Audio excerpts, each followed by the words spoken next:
अस्सलाम वालेकुम सर।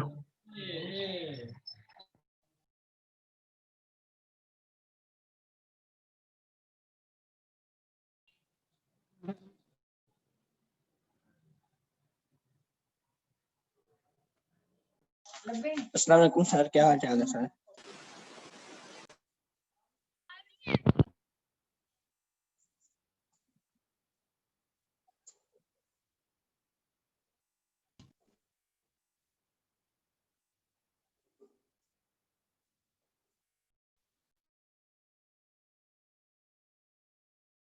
अस्सलाम वालेकुम सर।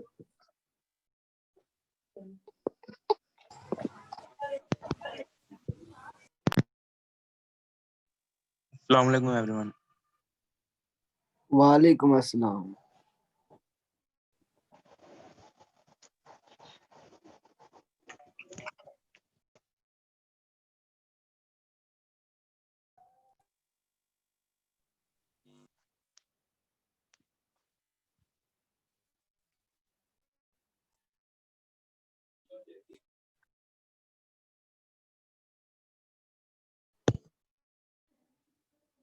अच्छा, वो मर गया। अस्सलाम वालेकुम। वालेकुम अस्सलाम। वालेकुम सलाम। सईद भाई,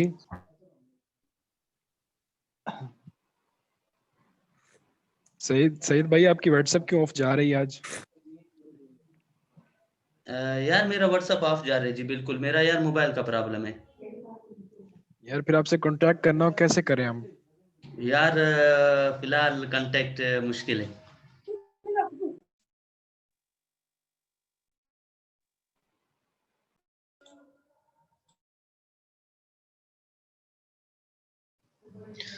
अस्सलाम वालेकुम सर। वालेकुम अस्सलाम।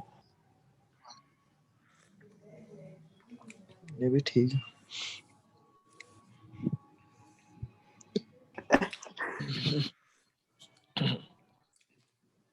यार वो क्विज का लिंक सर बताएंगे अभी? हाँ यार, तो कुछ भी नहीं एलएमएस पता। पे बताएगा, एलएमएस पे होने एलएमएस पे जैसे नहीं आ इंग्लिश का रहा, होता है मैंने सारा चेक किया, कोई नहीं आ रहा। पता नहीं।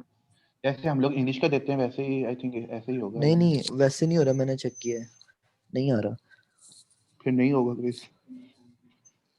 है। वो मैंने तामी जो है टीएम में उन्होंने कहा था है शायद। अल्लाह खैर करे।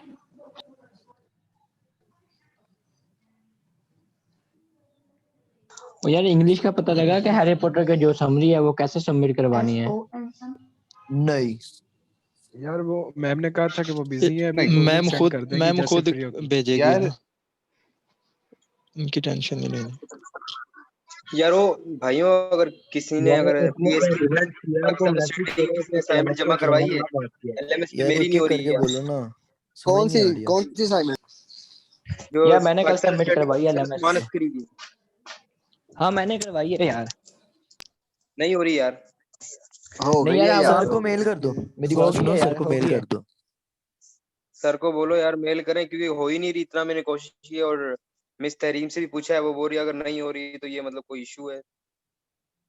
ये जो 12 बजे जमा करवानी थी आज रात, वो वाली ना, वो हाँ 25 वही वही। सेंटेंसेस। जी जी। तो हाँ मेरे वही। ख्याल में सर अगर नहीं हो रही तो सर को मेल कर देंगे, मे बी नॉट। नहीं यार नहीं मैंने सर, कर दी है यार इंग्लिश का वहाँ पे। क्या काम मिला आज? नहीं यार, किसी की हो रही किसी की नहीं हो रही।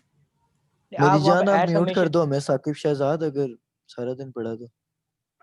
हाँ ये नहीं देखो डैडी सारा दिन पढ़ा। मुदस्सिर साहब। Sorry sir. मुदस्सिर मैंने इंग्लिश का क्या काम सर मिला? मैंने चलो छोड़ें यार बस। नहीं यार साकिब भाई तो नाराज ही हो गए। नाराज ना हो यार, ये बात नहीं है। नहीं यार, तो ये इंग्लिश की समरी वाला कौन सा काम है? यार वो हैरी वो पॉटर की C47 का समरी है। थी। C47 ये क्या है? जमा वो कब करवानी कुछ है भी सर, नहीं कब है। करवानी है कुछ भी नहीं। यार, कब करवानी सबमिट इंग्लिश वाली? वो मैम मैम सेक्शन की नहीं है। यार इंग्लिश में हमारी असाइनमेंट मिला है। 47 किया हुआ है। अस्सलाम वालेकुम बच्चों, क्या हाल है? वालेकुम ठीक है। अस्सलाम सर, वालेकुम अल्हम्दुलिल्लाह सलाम सर। सलाम सर। में वालेकुम अस्सलाम सर, आप सुन रहे हैं? वालेकुम सर सलाम क्या हाल सर, है आप आपका? सुनाए क्या चाल है आपके? आप लोग ठीक हैं? जी सर, अल्लाह का शुक्र है। अल्हम्दुलिल्लाह। तो क्विज की कैसी तैयारी है? सर अच्छी है अच्छी है। माशाल्लाह। जबरदस्त। और असाइनमेंट सबमिट करवा दी? यस सर, नहीं करवा करवाई, दिया नहीं हो ही नहीं रही। जी सबमिट करा दिया। अब सर हो ही नहीं रही। यस सर, कर दी सर जो न्यू स्टूडेंट्स है वो क्विज का क्या यस सर, कर करेंगे? दिए सर। सर बेटा असाइनमेंट नहीं हो रही तो क्या करें? हो जाएगा बेटा, परेशान ना हो। सैफुर सर रहमान, जो क्या हाल है न्यू आपका? ठीक सर, आप सुनाओ। मैं ठीक हूँ। अच्छा बच्चे, अब ऐसा है कि क्लास के अंदर मैं सोच रहा था कि आप लोगों का क्विज कंडक्ट करवाऊंगा, और अगर आप लोगों को कोई प्रॉब्लम होता है तो नो सर, कोई प्रॉब्लम नहीं। तो हम क्लास के अंदर ही उस चीज़ को कंडक्ट करेंगे। LMS लेकिन से हाँ हाँ, आप LMS पे करेंगे यहीं पे, और मैं 15 मिनट या 20 मिनट का टाइम दूंगा क्लास का। जैसे लेक्चर शुरू होगा मैं आप लोगों को दे दूंगा, जी और सर। 20 मिनट के अंदर आप सॉल्व करेंगे, उसके बाद हम लेक्चर शुरू करेंगे। ठीक है? Okay sir. Okay sir, okay बेहतरीन। Sir. Sir sir LMS MCQs होंगे? को नहीं हो रहा है।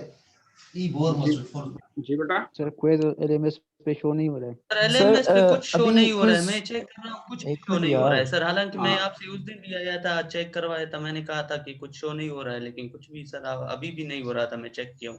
तो सही, परेशान ना हुआ करो। तुमने असाइनमेंट जमा करवा दिए कि नहीं, ये बताओ। No sir, no sir, assignment मेरा भी वो नहीं हो रहा है, बाकी मतलब मैं बहुत सर परेशान हो ही हूँ नहीं सर। रही असाइनमेंट। सर मेरा हो गया। परेशान है हम भी सर। मेरा तो हो गया सर। अब बेटा सर आप मेरी भी लोग नहीं हुई काश। मेरी भी हो गई है सर। मेरी भी हो गई है। ओके बेटा, ओके ओके। और जिन लोगों ने बेटा अपलोड कर दिए, वो दूसरे दोस्तों की मदद करें उनको अपलोड करने में। याद रखिएगा, इस असाइनमेंट के पूरे 5 नंबर हैं, 5 मार्क्स हैं, और ये टाइम फ्रेम के अंदर अंदर आपने करना। अगर आपने ना किया, आप आपके जिन दोस्तों ने कर लिया उनसे मदद लें किस तरीके से किया, ताकि वो आपको गाइड कर सकें। सर मेरे सर पास वो सर मैम कह रही थी है, रात 12 लेकिन बजे ये है तक कि का मैं टाइम टीम है। ने सारा जो है सर वो मेरे पास तरीका मेरी बता पिक्स दिया बनी है, ग्रुप जैसे के जैसे अंदर। मैंने अपलोड की है तो मैं उनके पिक्स है। ठीक है बेटा, ठीक है। याद रखिएगा वो सर हो मैंने जाएगा थोड़ी बेटा। पिक्स बनाई थी जो मैंने अपलोड की है ना। ओके, मुझे पता है बेटा। जब होगा ना, जब मैं कोई अपलोड करूंगा आप लोगों की के लिए, उससे पहले मैं आप लोगों को बता दूंगा। अगर अब शो नहीं हो रहा है, इसका मतलब ये है कि अपलोड नहीं हुआ। Okay, okay sir. क्लास में होगा ना? जी सर। मैं इसी में नहीं, LMS पे। मजीद देखेंगे LMS के ऊपर, वो मैं 2 घंटे पहले बताऊंगा आप लोगों को, ताकि रेडी रहें। ओके गाइस, अच्छा अब बिस्मिल्लाहिर्रहमानिर्रहीम। Today we are going to learn a new thing, a new lecture. तो इस सिलसिले के अंदर आप लोग हमारा एक थीम था that we started to learn from the second lecture, and the theme was if permissional governments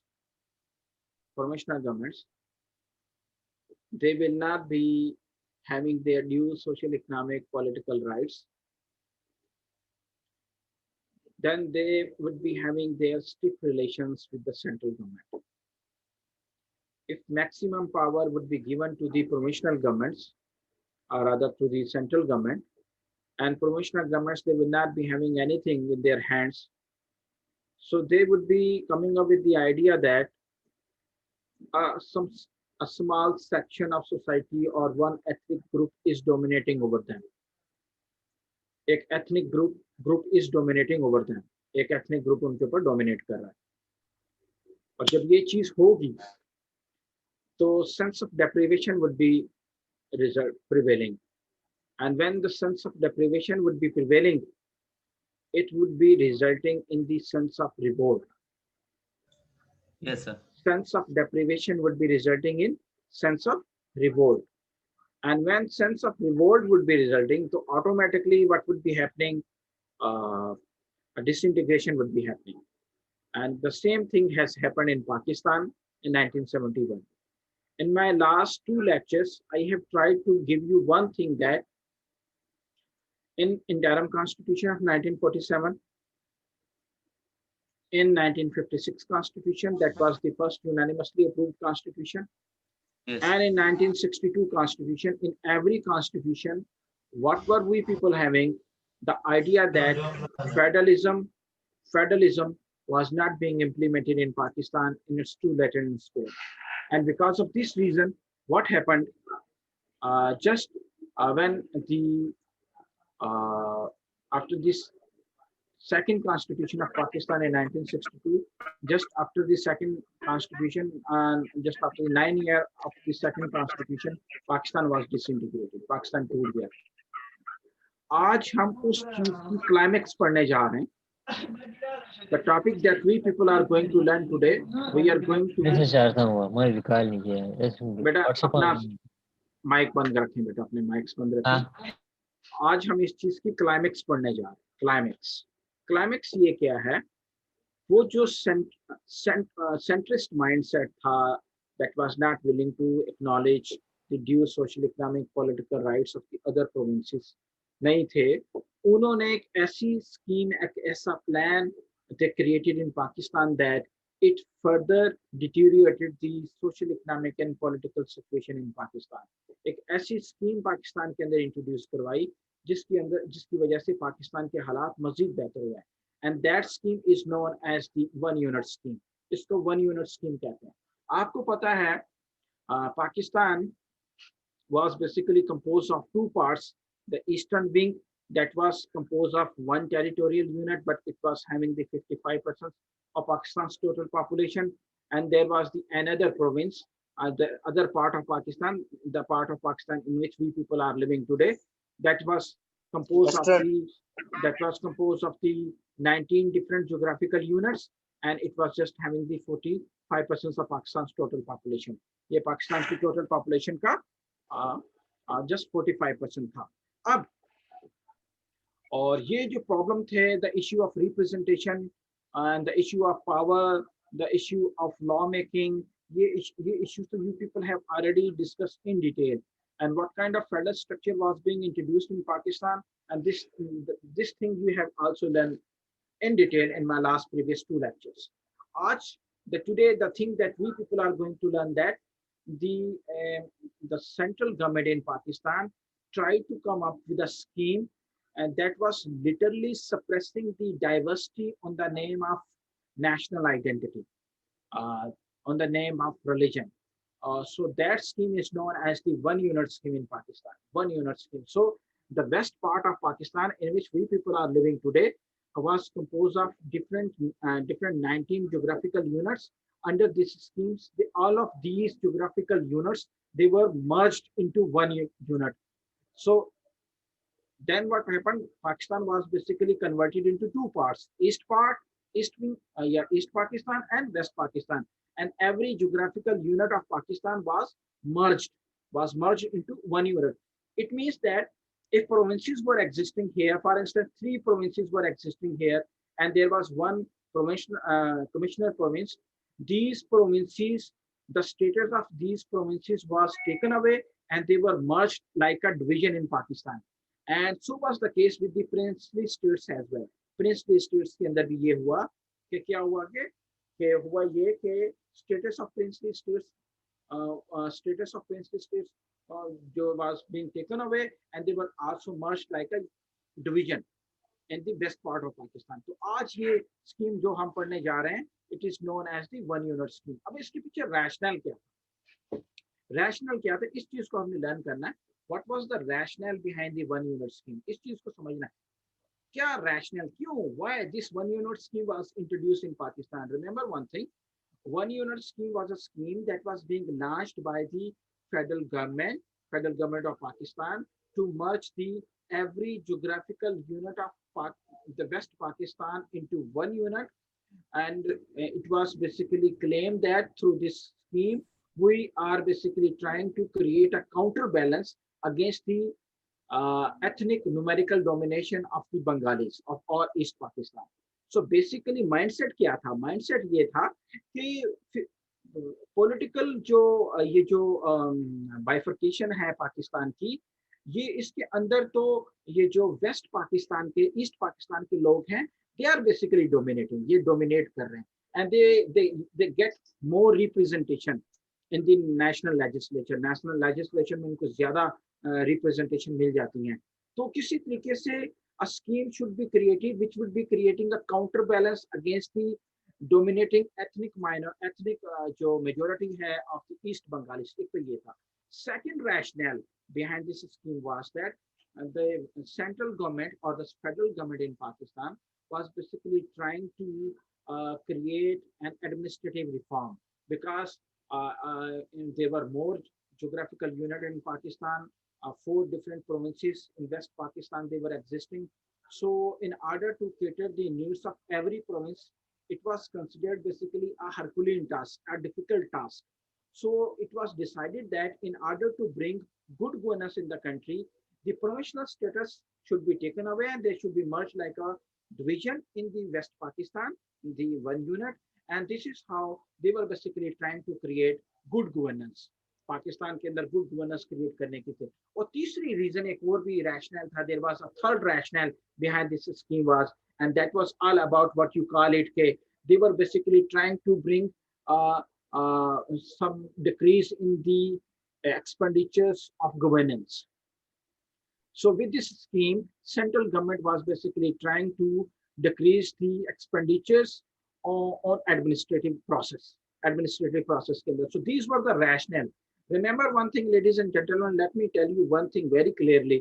वो clear ये है कि when you are going to take away the status of any province and you are going to merge that province as the division in the one unit, it means that you are basically denying them their due social, economic, political rights. So आप उनका in province what you get, that you get your political autonomy under the constitution. आप constitution के अंदर एक खुद मुख्तारी हासिल करते हैं. लेकिन when you are going to merge them into the one larger province and you are going to merge them as a unit of the one larger province, as a division of the one larger, could you believe that the whole West Pakistan was merged? The whole West Pakistan was merged. And there was not a single precedent in the whole world that a province, such large province like Pakistan, like the west part of Pakistan, used to exist in the world. कोई नहीं exist कर रहा था. And but we tried to merge them. हमने उनको merge करने की कोशिश की. Punjab was merged, Sindh was merged, NWFP was merged, and at that time Balochistan was not there, and Khan of Kalat was ruling over there. And the whole Balochistan, the 44% of Pakistan was also considered as the one division in the one unit scheme. दो लोगों ने सवाल हाथ खड़े किए हुए हैं, एक कमाल अवैस है और एक सैयद मोहम्मद मूसा है. पहले कमाल अवैस क्या कहना चाह रहे हो बेटा? सर मैं ये कहना चाह रहा था कि सर हमने एफएससी तक ना सर, जिस तरह से मुदस्सिर भाई कहते हैं कि हमने गांधी और क़यादत की लड़ाई पढ़ी है, ये हमारे लिए नया है सर सब कुछ. तो इंग्लिश में सर इसकी बहुत कम समझ आती है. आपके नोट से काफी फायदा हो रहा था हमें, तो वो सर हमें मिल नहीं रहे, तो बड़ी मुश्किल पेश आ रही है सर. प्रीवियस लेक्चर थोड़े से तैयार नहीं है और न्यू समझने में मुश्किल आती है सर. Okay, no problem. आज इंशाल्लाह by tonight you would be getting your every what you call notes in soft copy done. Sir वो उस्मान भाई को मैंने कहा था वो सैनवाल बिल्डिंग को, वो आया था ना आपके पास बुक लेने? नहीं. ओह नो सर, मैं उसको कॉल करता हूँ, अभी कॉल करता हूँ क्लास के बाद. ओके, तो आज इंशाल्लाह शाम तक आपको सारी चीजें मिल जाएंगी, अपने परेशान बिल्कुल नहीं होना. दूसरा, आप लोगों की रहनुमाई के लिए लेक्चर भी अपलोड कर दिए, आप वहां से भी ले सकते हैं. ठीक है. अच्छा, मोहम्मद मूसा बेटा क्या पूछना चाह रहे हैं? सर मैं पूछना चाह रहा था कि जो फर्स्ट 2 पॉइंट हैं वो जरा उर्दू में बता दें रैशनल के. अच्छा, पहले रैशनल क्या था? The very first rational was कि वहां पे ये जो सूबाई तासुब है, सूबाई तासुब जो होता है, सूबाई तासुब को खत्म करने की कोशिश करना चाह रहे थे कि सिंधी, पंजाबी, बलोच, पश्तून जो हैं दे बेसिकली अपने कल्चर की आइडेंटिटी रिफ्लेक्ट करने की कोशिश करते हैं, और इस वजह से पाकिस्तान की जो नेशनल इंटीग्रेशन है उसमें प्रॉब्लम आ रहा है. तो जब इन सबको मर्ज कर देंगे तो दे वुड बी कॉल्ड, दो एथनिकली दे आर डिफरेंट, लेकिन they would be called the citizen of Pakistan, they would be called the part of one unit. तो इस पार्ट और उस पार्ट को, तो पैरोकियल डिफरेंसेस को, एथनिक सुबाइयत, ये जो सुबाई तासुब है, इसको खत्म करने की कोशिश, ये बेसिकली इसका रैशनल था। दूसरा ये था कि Pakistan, this part of Pakistan में देयर वर डिफरेंट प्रोविंसेस, और प्रोविंसेस को चलाने में प्रॉब्लम्स आते हैं, बड़ा मैकेनिज्म चाहिए, कमांड एंड कंट्रोल स्ट्रक्चर चाहिए होता है, तो गवर्नेंस मुश्किल हो जाती है।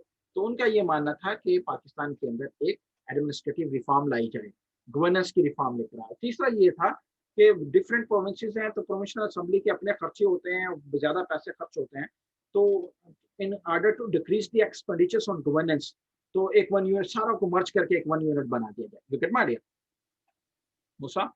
Yes sir. Okay, Bisma Khan, Bisma बेटा क्या पूछना चाह रहे हो? अस्सलाम वालेकुम सर। जी बेटा। सर मुझे बस एक छोटी सी रिक्वेस्ट करनी थी कि सर थोड़ा सा ना एज अ स्टोरी आप समझा दिया करें प्लीज, इस तरह ना कुछ समझ में नहीं आता ज़्यादा था। ओके डन डन, परेशान ना हो। Thank you.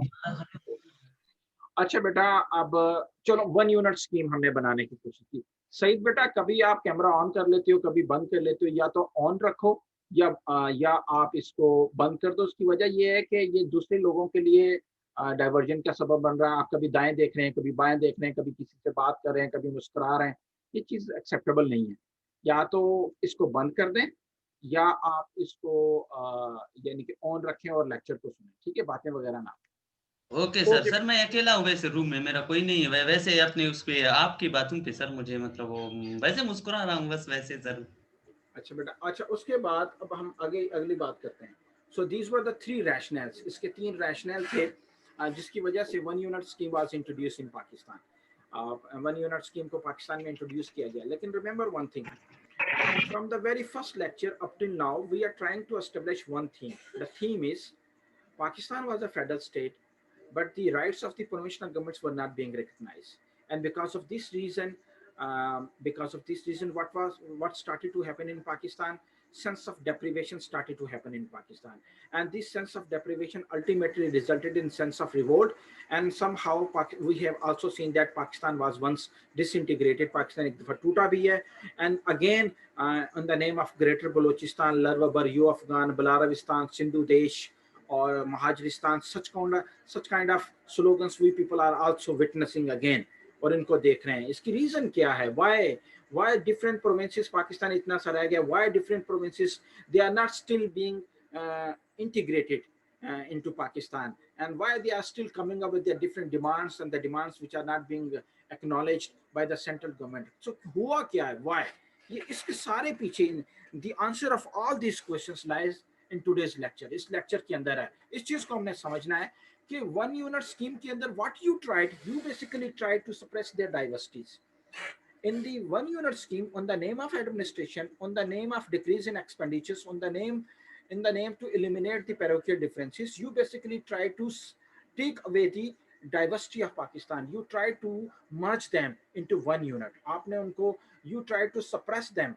आपने उनकी आइडेंटिटी को सप्रेस करने की कोशिश की है। Because of this reason sentiments of hatred, sentiment of जो distress and prejudices started to emerge, और उस the point from where these kind of prejudices started to emerge, they are still going on. और आज पाकिस्तान के अंदर what we people are witnessing, all aware, central government is wary of the provinces, and provinces they are not coordinating with the central government, and if the provincial governments they are not coordinating with the central government, then the provincial government threatens them. उनको threat करती है, do this otherwise I will be doing these things. So ये कराची के अंदर what you see, these things are happening.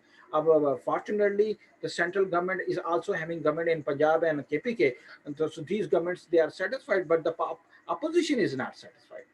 So उनको भी देखना पड़ेगा ये क्या है। अच्छा अब चलें, अब ये जो चीज़ें मैंने आपको बताने की कोशिश की हैं, इसकी वजह से अब आगे देखते हैं कि ये था क्या। अच्छा, remember one thing, you know, अब कौन बताएगा मुझे व्हाट वाज गोइंग ऑन इन 1954, पाकिस्तान में क्या चल रहा था? आप लोगों ने आज का क्विज तैयार किया है, व्हाट वाज गोइंग ऑन इन 1954 इन पाकिस्तान? पाकिस्तान में क्या हो रहा था? मौलवी तमीजुद्दीन केस। यस, और पाकिस्तान के अंदर केस चल रहा था। What does it mean? It means that in Pakistan central government was not there, central government नहीं थी, and the provincial provincial governments they were working, इसका मतलब ये है। अब नाउ अब मैं आपको एक मिसाल देके बताता हूँ। हमारे मुल्क के अंदर ये क्वेश्चन अगेन बार बार होता है हमारे मुल्क के अंदर ये क्वेश्चन। वो क्वेश्चन क्या है? वो क्वेश्चन ये है कि मिलिट्री का सियासत में कोई रोल नहीं है।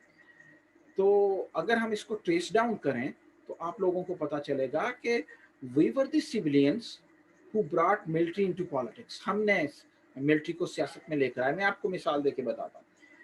You know, your very first prime minister was साहबजादा Liaquat Ali Khan, नवाब लियाकत अली खान साहब थे आपके पहले प्राइम मिनिस्टर साहब। और उन्होंने एक सिविलियन को जो कि सिकंदर मिर्जा साहब थे, एक सिविलियन थे, उनको ऑनरेरी तौर पर मेजर जनरल का डेजिग्नेशन दिया। And then a civilian started to intervene in the internal affairs of military, and military started to get some feedback from politics, one thing. And the second thing was your existing army chief, आपका जो उस वक्त का existing army chief जो था, CNC उस वक्त army chief नहीं कहते थे उसको, CNC commander in chief कहते थे। The existing commander in chief क्या नाम था उसका? Ayub Khan. Ayub Khan, he was the army chief at that time, he was the commander in chief that time, and he was being made a part of the cabinet as the defense minister of Pakistan. यानी कि existing army chief को you invited the existing army chief to come and be a part of the political cabinet and act the role of the defense minister. So from that point onward, army started to intervene in Pakistani politics. और उसके बाद one after another martial law and what not to talk about. क्या कुछ हुआ पाकिस्तान में? You people are the eyewitness of everything. ये सारी चीजें पाकिस्तान के अंदर हुई।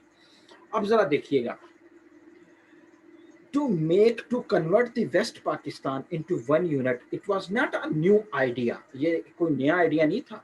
Just after the death of Quaid-e-Azam Muhammad Ali Jinnah, the founder of Pakistani nation, उसके फौरन बाद different people they started to raise their different voices in the favor of the one unit scheme. They were of the opinion that it would be decreasing expenditures, it would be bringing good governance, it would be improving the administration of Pakistan. This is how we would be eliminating the parochial differences between different provinces of Pakistan.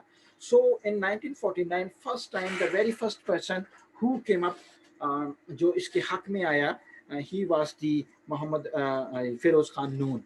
Feroz Khan Noon थे जिन्होंने who raised first time in 1949 के अंदर इसके हक में फिरोज खान नून ने voice race की। उसके बाद बेगम जहारा शाहनवाज, मुश्ताक अहमद गोरमानी वगैरह वगैरह, ये वो लोग थे जिन्होंने इसके ऊपर, और फिर gradually they started to create a consensus, और इन्होंने इसके ऊपर कंसेंसस क्रिएट करने की कोशिश करनी शुरू कर दी और कंसेंसस बनने लग गया। बनते then there was a time in 1954 when your जो commander in chief and your defense minister, he was on the floor of assembly, was threatening the people while suggesting that we are going to merge West Pakistan into one unit.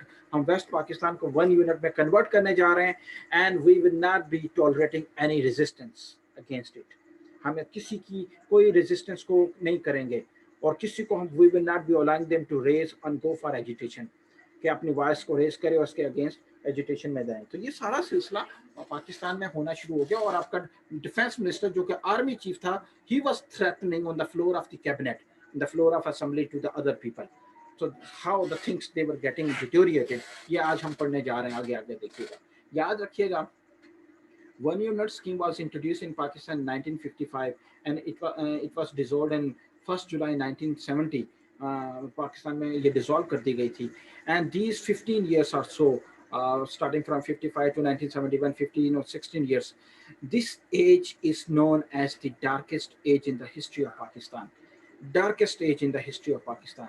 And you know that in 1954, central government was not there, Constituent Assembly was already dissolved, and the central government, or these people who were controlling the realm, the Governor General and the Prime Minister of Pakistan at that time, they were willing to merge the whole Pakistan into one unit through an executive order. An executive order, और क्योंकि executive order के जरिए इसको convert करना चाहते थे, लेकिन it was not possible because executive order is to be यानी कि approved by the cabinet, approved by the legislature, and at that time legislature was not existent क्योंकि उसका इजलास हो नहीं रहा था, legislature was not in session और dissolve कर दी गई थी. Now for the government, only one option was available. वो क्या था? Get the approval from the different provinces, the provinces which were to be merged into Pakistan, which were to be merged into one unit, जिनको one unit में merge करना था, उन provinces की consent लेना जरूरी था. अब याद रखिएगा, जरा गौर से देखिएगा.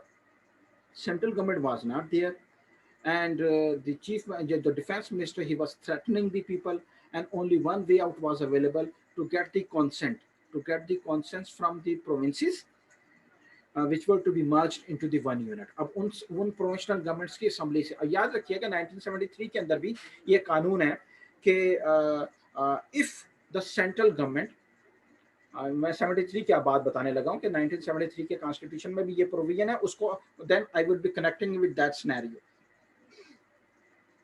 In 1973 constitution, it is written that if a central government is willing to bring change in the existing boundaries of any province, अगर सेंट्रल गवर्नमेंट किसी भी प्रोविंस की एग्जिस्टिंग जो बाउंड्रीज है, पंजाब की बाउंड्री, सिंध की बाउंड्री, केपीके की, बलूचिस्तान की बाउंड्री में कोई चेंज लाना चाहती है, मतलब कि if the government is willing to bring new provinces or to make new provinces, then the province from which new province has to be made, that province would be passing the resolution in the favor of new provinces with the 2/3 majority. अगर वो province 2/3 majority के साथ resolution pass नहीं करता, then new province will not be made. And if the province from which new provinces are to be made, then its assembly is going to approve the bill with the 2/3 majority, then the new province would be made.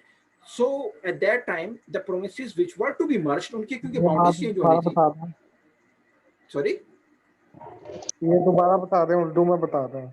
अच्छा, अब 1973 के constitution में लिखा है, अगर वफाकी government किसी सूबे की जो बाउंड्री है उसका हदूद अरब के अंदर कोई चेंज लाना चाहती है, तो जिस सूबे की बाउंड्री से, जिस सूबे के अंदर से, यानी कि मैं आपका हदूद अरबा में चेंज करने का मतलब है कि अगर कोई नए प्रोविंसेस बनाने हैं किसी भी सूबे में से, तो जिस सूबे से नए प्रोविंसेस बनाने हैं उस सूबे की असेंबली 2/3 मेजोरिटी से करारदाद पास करेगी कि हाँ, हम इजाजत देते हैं नए सूबे बना दिए जाएं. तो अब तो जैसे अभी ये साउथ पंजाब बनाया, तो पंजाब की असेंबली इसके लिए वोट देगी. हाँ, वोट देगी, और वो आपको पता नहीं बन पा रहा. यस, और होना नहीं है. अच्छा, अब अगली बात सुनिए सर. जैसे भी कराची को बनाने जा रहे थे, जैसे बनाने की कोशिश करेंगे, अगर बन जाए तो ठीक है. अच्छा, अब अगली बात सुनिए जरा मेरी. तो फिर क्या हुआ लेडीज एंड जेंटलमैन, फिर ये हुआ कि उस वक्त भी यही कॉन्सेप्ट था कि जिन सूबों को चेंज करना है, जिनका प्रोविंशियल स्टेटस खत्म करना है, उनका कंसेंट लेना जरूरी है. Central government was not there to merge the whole western Pakistan into one unit through the executive order was not possible. So there was only one way out available for the central government to get the consent of the respective provinces which were to be merged into Pakistan. अच्छा, अब जरा गौर से सुनिएगा. Different kind of provinces, different kind of promises were being made by the central government. For instance, you know, there were different princely states. They were also the part of West Pakistan.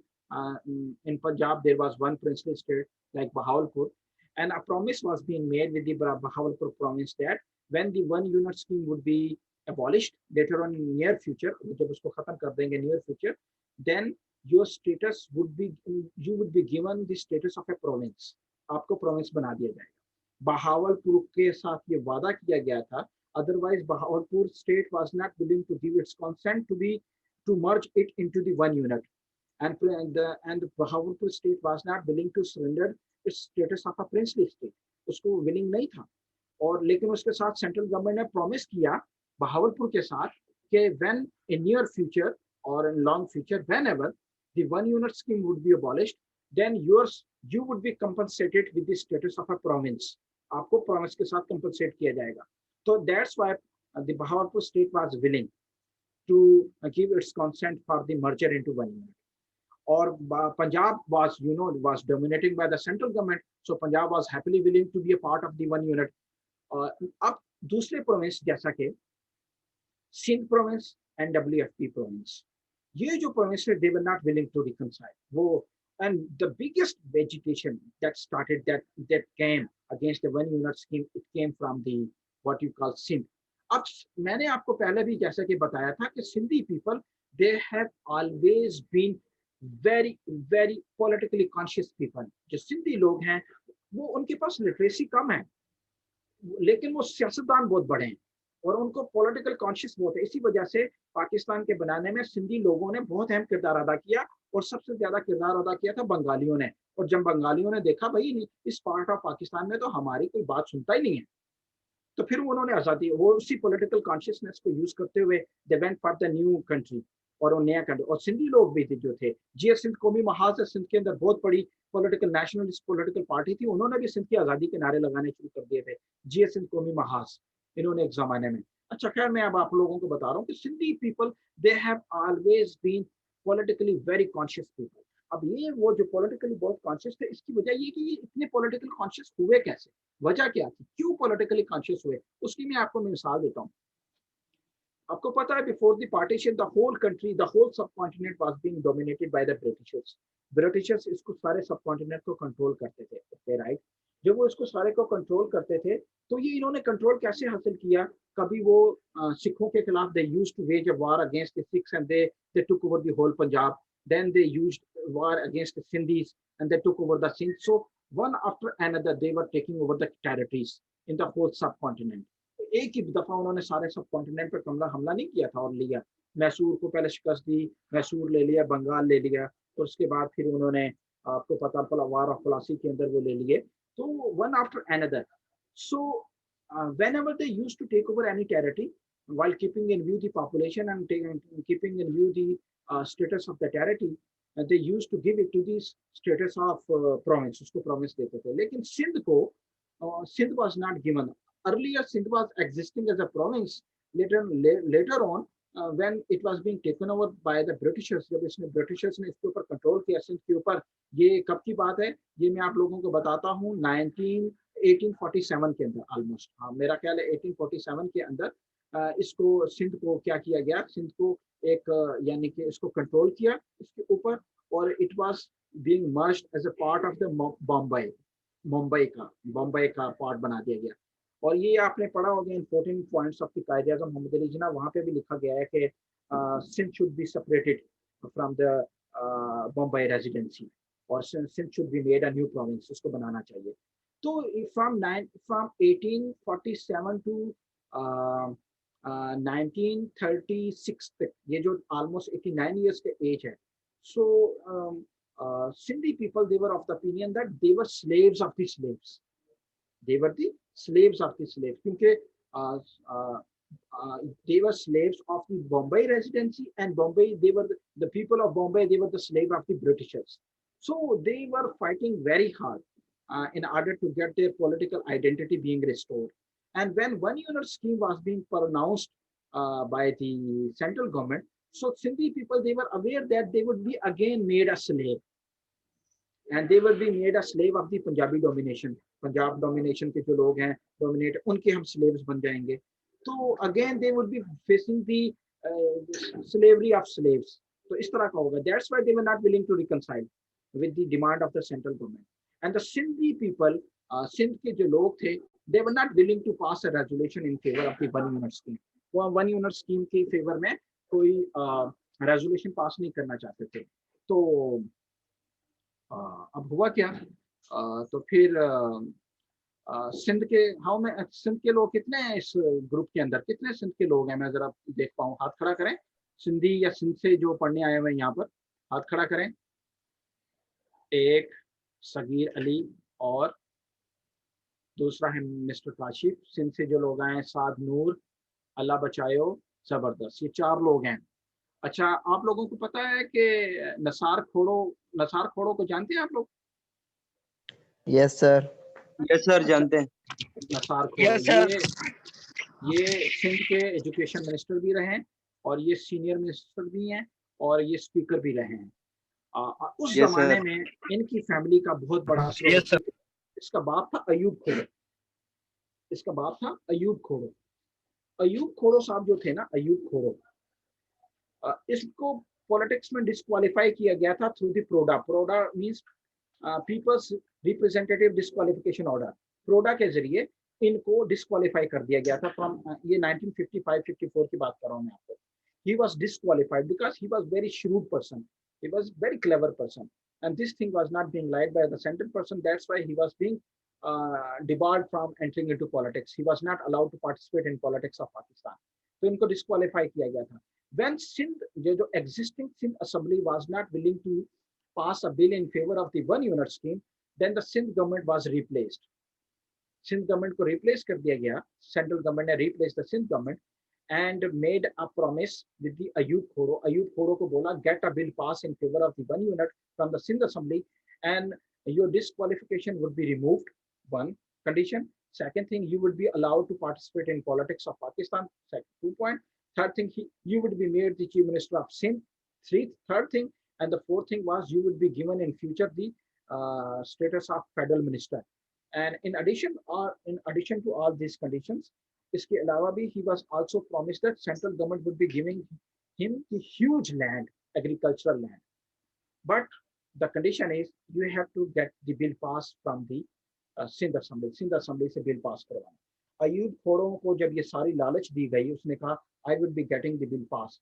And as I told you that he was very clever person, very shrewd politician, and he was having the knowledge that who would be protesting against this bill and who are the main people who are the source of resistance against the successful execution of the one unit bill. तो उन्होंने इस बंदे ने he was being made the chief minister, उसको chief minister बनाया गया सिंध का. इसने चुन कर सारे लोगों को जेलों में फेंका. So much so that many people, many opposition leaders, they were tied on the back of the camel and they were sent in the Tharparkar desert.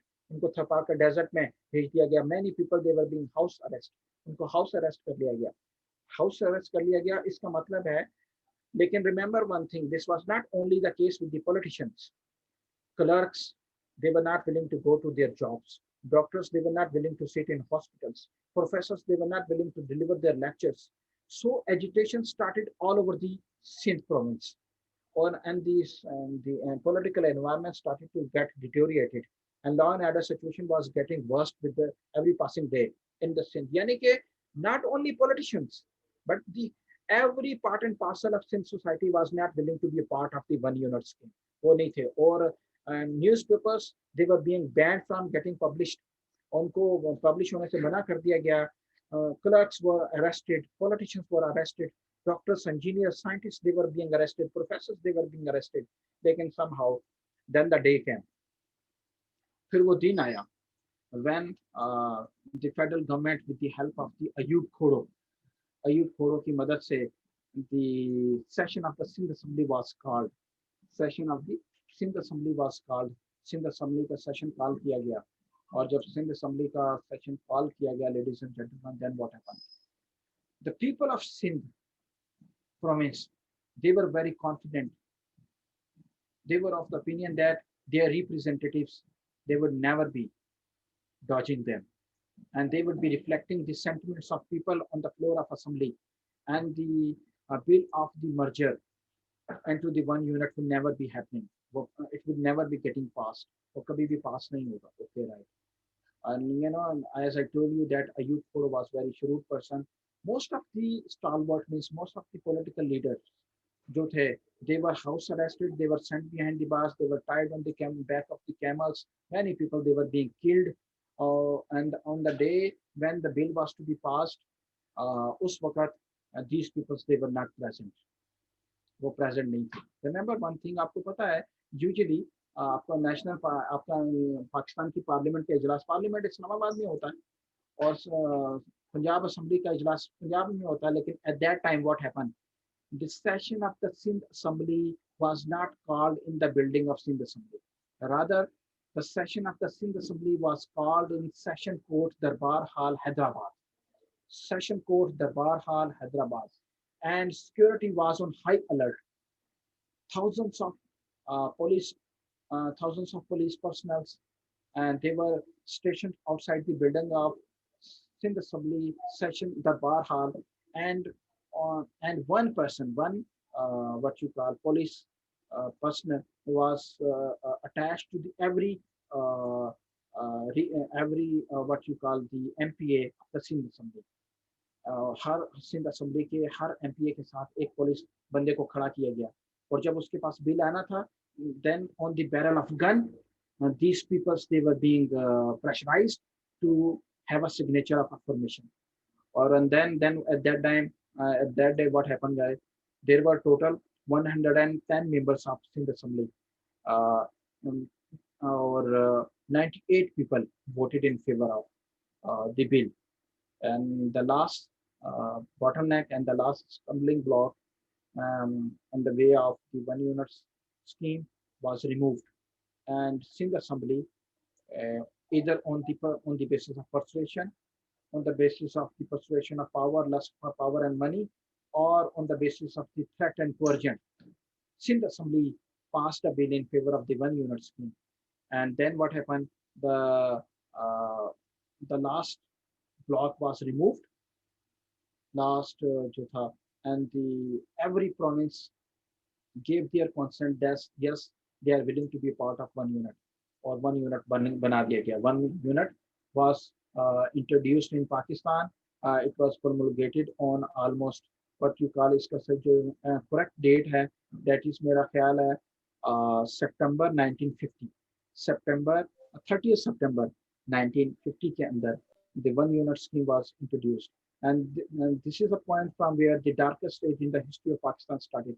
अब जरा मैं आपको बताता हूँ कि when the one unit scheme was introduced in Pakistan, then every provisional government was supposed to surrender its assets to the central government, और central government को उन्होंने assets अपने देने थे, यानी जो सर ये उनका खजाना अयूब था। खोड़ो फिर उस टाइम कहा था, ये उस टाइम कौन सी की पोजीशन पे था जब ये बिल पास हुआ? इसको चीफ मिनिस्टर बनाया गया और बाद में इसको फेडरल कैबिनेट में बना दिया गया, ठीक है, पहले चीफ मिनिस्टर बाद में फेडरल बना दिया गया, ठीक। अच्छा, देन व्हाट हैपेंड, अच्छा when the one unit scheme was merged, one unit scheme को जो मर्ज कर दिया गया, तो जितने भी फाइनेंशियल रिसोर्सेज थे प्रोविंसेस के, those financial resources of the provinces were to be transferred from the provincial government to the central government, central government को देना था।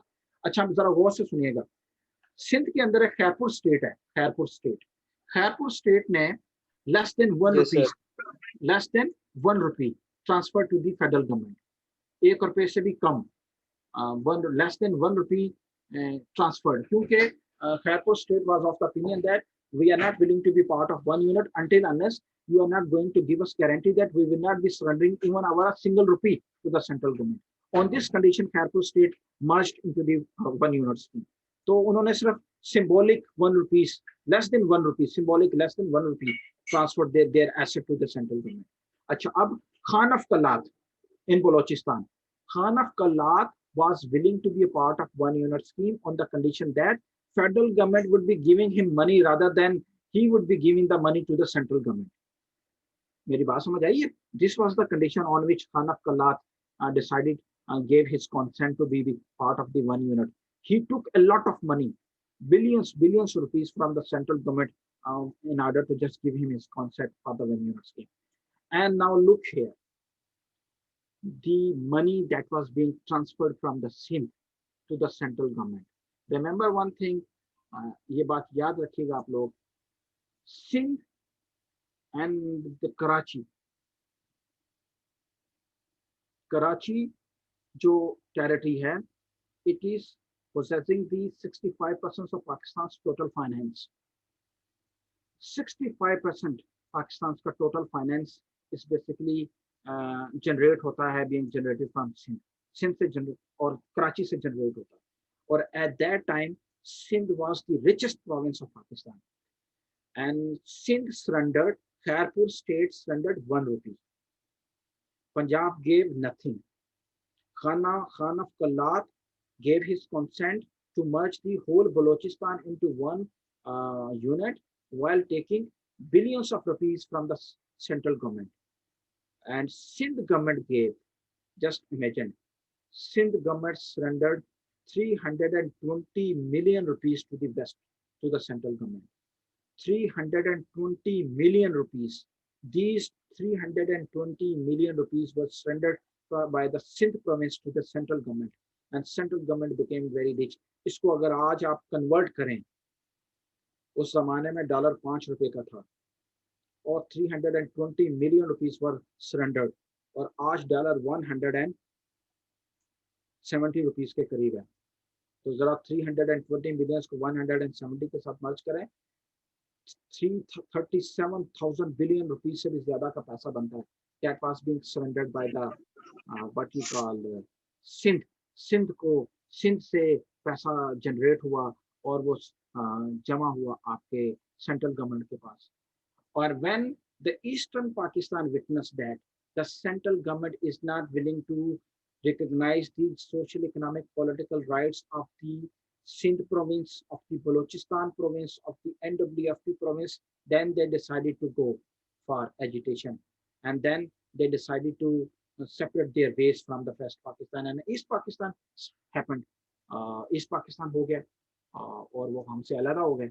पाकिस्तान was disintegrated, पाकिस्तान हमेशा के लिए टूट गया, खत्म हो गया। तो बच्चों, मैं आपको एक बात समझाना चाहता हूँ। वो बात क्या है, इस बात को समझ लें आप लोग। वो क्या बात है? वो बात ये है कि अगर Pakistan is a central government, Pakistan is a federal government, if federal government is not willing to recognize the due social, economic and political right of the provinces, तो फिर सूबों से ग्रेटर बलोचिस्तान का भी नारा लगेगा, और more than 65 dissident groups they would be working for their freedom movement। फिर लर्व बर यू अफगान का भी नारा लगेगा, फिर सिंधु देश सिंध कौमी महाज जैसे लगाती रही वो भी बनेगा, जिनापुर की स्कीम भी बनेगी, महाजरिस्तान का भी नारा लगेगा, और फिर सराकिस्तान और बलारिस्तान के भी नारे लगेंगे। तो फिर पाकिस्तान रहेगा क्या आपके पास? क्या रहेगा? और आज आप हैं कि सिंध गवर्नमेंट जब कहती है कि हमारा 160 billion rupees is not being given by the central government, तो सेंट्रल गवर्नमेंट उनको थ्रेट करती है कि we would be doing what, we would be imposing governor raj, हम वहाँ पे गवर्नर राज लगा देंगे, हम कराची को सिंध से अलग कर देंगे, इसको फेडरल टेरिटरी बना देंगे, ये कर देंगे, वो कर देंगे। You see what is going on. और सिंधी कहते हैं मरसू मरसू सिंध ना डेसू, हम मर जाएंगे सिंध नहीं देंगे, और कराची अगर आज़ाद हुआ तो, और आपको पता है सिंध कराची के बगैर कुछ भी नहीं है। तो this is what is going on in our country, and the one unit scheme is known as the darkest age in the history of Pakistan. And when this one unit scheme was abolished, meanwhile the pressure cooking situation was going on in East Pakistan, and the pressure cooker then burst and the East Pakistan disintegrated happened. Now this is the time of your questions, please. Question पूछिए बेटा। Sir जी बेटा। Sir जो one unit scheme है sir, ये कामयाब हुई या नहीं हुई? बेटा वन यूनिट स्कीम 1955 में इंट्रोड्यूस करवाई गई और 1917 में 1970 के अंदर खत्म कर दी गई थी 15-16 सालों में। सर दूसरी बात ये कि जो सर सिंध ने मतलब सर इतनी हेल्प की है फेडरल की, मतलब सेंट्रल गवर्नमेंट की, तो सर ये पर इस तरह जिस तरह सर सिंध ने की, पर इस तरह सर फेडरल गवर्नमेंट वो फैसिलिटेट नहीं कर रही सर सिंध गवर्नमेंट को। और आप सही कह रहे हैं और करना चाहिए, लेकिन याद है कि पता नहीं ये कैसी एक ताकत का नशा है कि अगर सिंध के जो लोग, अगर पीपल्स पार्टी की गवर्नमेंट वहाँ पे जाके बैठती है तो उनकी आंखों पे भी कोई लेंसेज चढ़ जाते हैं, खुद पे चढ़ जाते हैं, उन्हें दुनिया नजर नहीं। अगर पंजाब के लोग नवाज शरीफ जाके बैठती है, वो भी सेंट्रल की विशेष में चले जाते हैं और प्रोविंसेस के ऊपर फोकस नहीं करते। अब इमरान खान को अल्लाह अल्लाह करके लेकर आया गया था, और वो सूबों के साथ क्या कर रहे हैं और क्या मामला चल रहे हैं, आप देखें। सर आप खुद ही देखें सर, अगर किसी भूखे घर के अंदर रोटी या रिस्क ना हो तो सर अगर उसको लालच दी जाए तो सर वो क्या करेगा? सर वो तो उसी की तरफ माइल होगा ना। जवाब बड़ी अच्छी बात की। जी बेटा, और कोई क्वेश्चन पूछिए बेटा। सर आपकी राय में 18 अमेंडमेंट सही है, मतलब उससे डिसॉल्व होने से? ये सवाल पकड़ के रखें, मिड टर्म के बाद मैंने पढ़ाना है कि 18th अमेंडमेंट है क्या, तो फिर आपको पता चलेगा सही है या गलत है। Okay Sagheer Ahmed, Sagheer Ali. Okay sir. और नेक्स्ट क्वेश्चन प्लीज। हाँ जी, मुनज़्ज़ा कैसर जी बेटा।